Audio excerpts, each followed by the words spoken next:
Hi everybody, welcome back to my channel. Anna Morfidis, who's with Horse Counseling. And today's video is going to be on the greatest gift you can give to your child as a parent. So it took me a while to figure out that it is not data on their phone. It is not the most expensive Lego toy in the Lego store. The biggest gift that I can give to my children is actually a secure attachment. Everything revolves around their attachment style as they transition from children to adolescents and then into adults.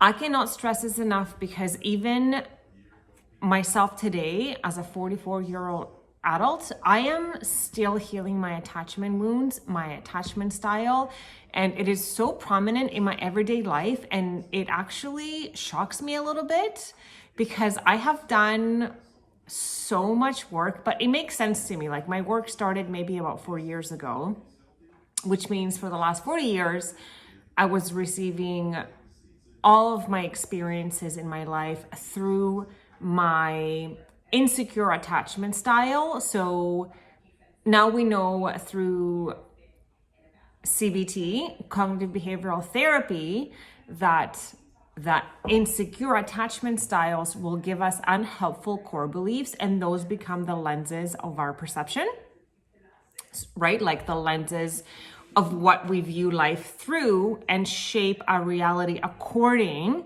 to what we feel and think about ourselves. So as my children are going from 11 and 12 to 12 and 13, they're literally crossing that line from being children and acquiring the core beliefs about themselves into adolescence, which is between 12 to 24, which now those beliefs that they have formed about themselves and the world around them and their attachment style will shift from primarily being based around me to their peers. So if I make sure that my kids have a secure attachment style, which means that they are securely attached to who they are, their sense of self-worth is high, their self-esteem is through the roof, their ability to love themselves, to know their worth is also up there. That's what secure attachment style means. It is the only one out of the 4 attachment styles that we acquire as children to our primary caregiver that produces a positive self-view, which means when you get into high school or whatever, middle school, whatever it is that the child will embark on from 12 years old onwards, those experiences will be directly related to how they feel about themselves. So if you have a secure attachment style, you feel good about yourself, you know who you are, you don't doubt yourself because you have a positive self-view, not a negative self-view, which means that you view yourself equal to others, if not better. And not better in the sense like, oh, I'm so much better than you, but in a sense that you're the protagonist of your own life. You don't have anyone else on a pedestal other than yourself. You are on your pedestal because you are supposed to be on your own pedestal because you are the protagonist of your own life movie, because at the end of the day, we understand now that we are the creators of our own experience. So if I'm able to give my child a secure attachment style so they can have the one out of the 4 attachment styles that produces a positive self-view, so they have a great self-esteem, they feel really good about themselves, then they won't interpret the world as if they're not good enough. So if, say, they are trying to make new friends in high school and they're not getting the reception back that they are desiring from a particular group, then my child will know that it's not because they're not good enough, it's because that particular group is just not meant to be in their life. They understand the difference. They don't interpret the world through a core belief that I am not enough and I am not good enough or I am not worthy, which is the core beliefs that I had. And it's funny because I had a lunch yesterday with a an ex-employer of mine from 20 years ago. And I can't even believe, after everything that I have done and accomplished in my life, I still felt that, and I needed to voice it, that I may have not been good enough at my job back then. And am I really worth him giving me a reference letter today? Like, that is quite shocking that I still feel that way, that I question my self-worth. And that all goes back to my attachment style that I had as a child, because all I ever received as a child was criticism. Nothing really was ever good enough. It's not like I ever brought work back at home, and I was honor roll student. It's not that I ever brought anything back at home and my primary caregiver would say, wow, that's wonderful. They would just find one little thing that was wrong with it, and that is what would be pointed out. So why would I ever think that I was ever good enough about anything in my life? I never had a chance to integrate that into my system. So therefore, I always perceived the world as I am not worthy, I am not good enough. And this is just amongst other things. Like, there was just never, the words I love you were never said to me. Therefore, I didn't cultivate any self-love, because I never had a chance to integrate what it felt to be loved by someone. And we now know that as a child, you literally need that from your primary caregiver, because we are born knowing innately that we are unconditional love. And the reflection of it from my primary caregiver is almost not expected, but it's almost like we know that that's what we're supposed to be receiving. So when we're not receiving it as children, that really messes up our mind, because it starts to create different neural pathways from what we're supposed to be having naturally as human beings. The natural human being, when it's born, it knows its worth, it knows it's supposed to receive unconditional love, and when it doesn't, it starts to interpret that in ways such as, oh, like, maybe I am not good enough, maybe I'm not worthy. Wow, like, I thought it's supposed to be this, but it's not that. It must be me, it must be my fault, I must be the issue, I must be defective. And there's a whole list of these things. I remember when I was doing my practicum and I worked with this, oh my God, this gorgeous human being, and her core belief is that she was defective. And it's so sad the way that you perceive the world after that. So the biggest gift that we can give our children is literally the gift of a secure attachment, so they can have a positive self-view, so then they can view their peers in the same level as they are. No one's better than them. No one's higher than them. No one is prettier than them, more handsome than them. Everyone's the same. They know their worth. They know their value. And therefore, they'll be less heartbroken when things happen, because they won't interpret it as if it is their fault.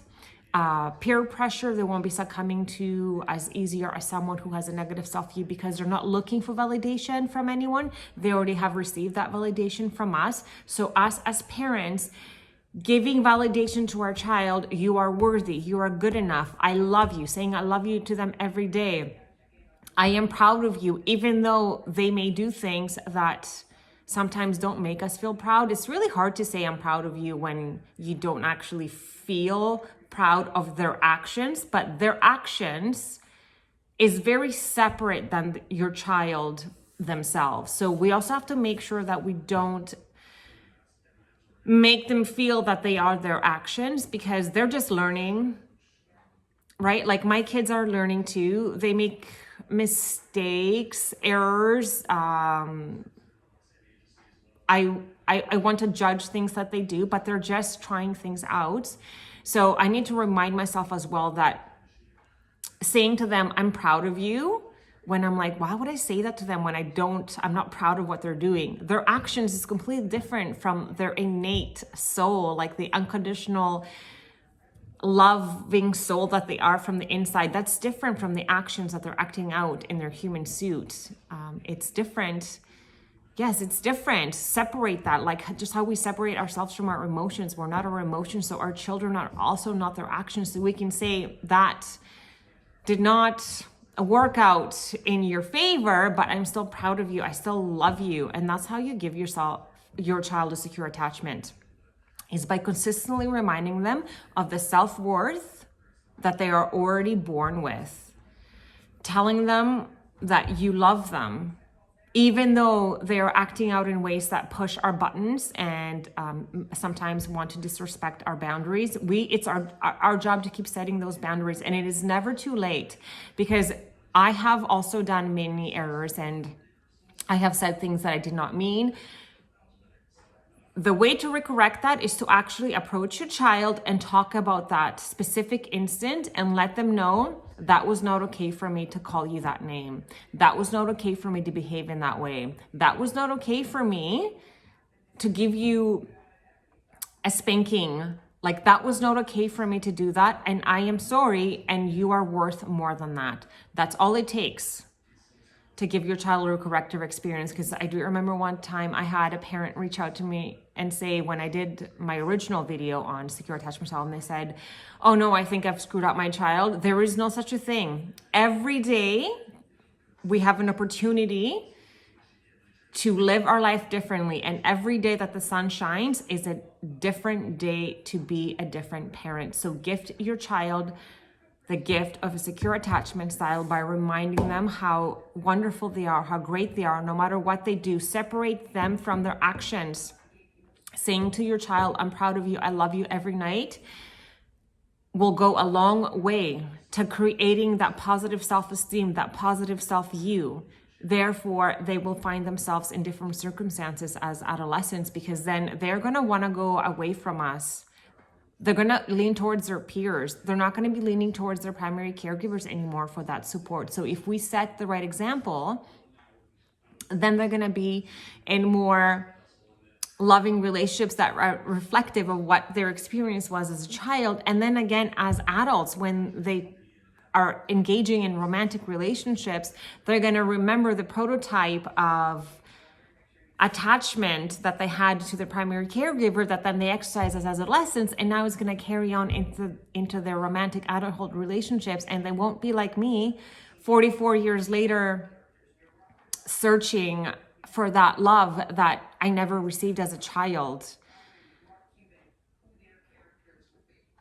And that's what it comes down to is, unconditionally loving your child while still creating boundaries, because they need boundaries to feel safe and secure.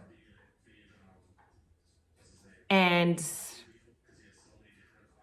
remember to just separate them from their actions, because it's usually their actions that push our buttons and makes us want to not be kind to them and say things that we necessarily don't really mean about who they are. It's mostly about their actions. I made a video just the other day about children and how it is important for them to be safe, seen, secure, and soothed. So I don't want this video to run too long. So if you want to jump onto the video that I did the previous day, it talks about how secure attachment style is achieved through the actions of seeing your child, making your child feel safe, secure, and soothe. The 4 S's: safe, seen, secure, soothe, will always produce a secure attachment style. And that will lead into a positive self-view. Therefore, their adolescent years are going to be a lot easier on them, and therefore their adult years are going to be even better when they seek for that romantic partner, because it all comes down to what you acquire as an attachment style as a child, because that's your vibration that you carry, and we're a quantum-based universe. Therefore, there's a resonant force around us that brings in the experiences that match the energy that we put out there. With so much love and gratitude to all of you out there for watching my videos, believing in me, supporting me, comments, like all your DMs, your support means so much to me. To all the parents out there, don't give up. Keep filling your cup. Keep doing what you need to do.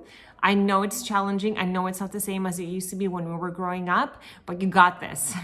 You got this, and we got them. Let's change this world and make it to be 100% secure, attached people everywhere. And that would eliminate so much of our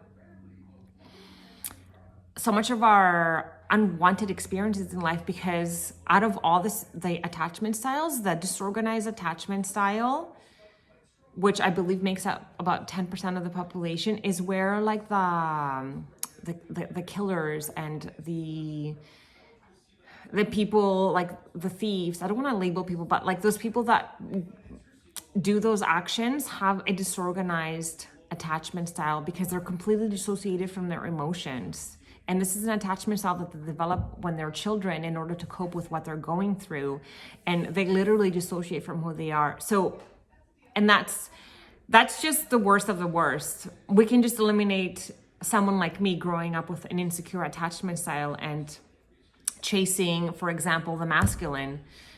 And then you find yourselves in situations where you're compromising yourself, and because you don't feel good enough, you don't feel worthy. So then you just let people step all over you.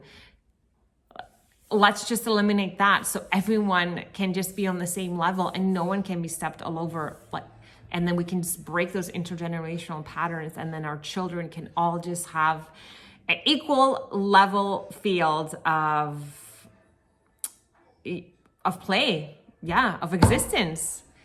So cheers to that. If you liked anything about this video, please give it a thumbs up. If you haven't subscribed already, please hit that red button. And with always all my love and gratitude, and I will see you next time.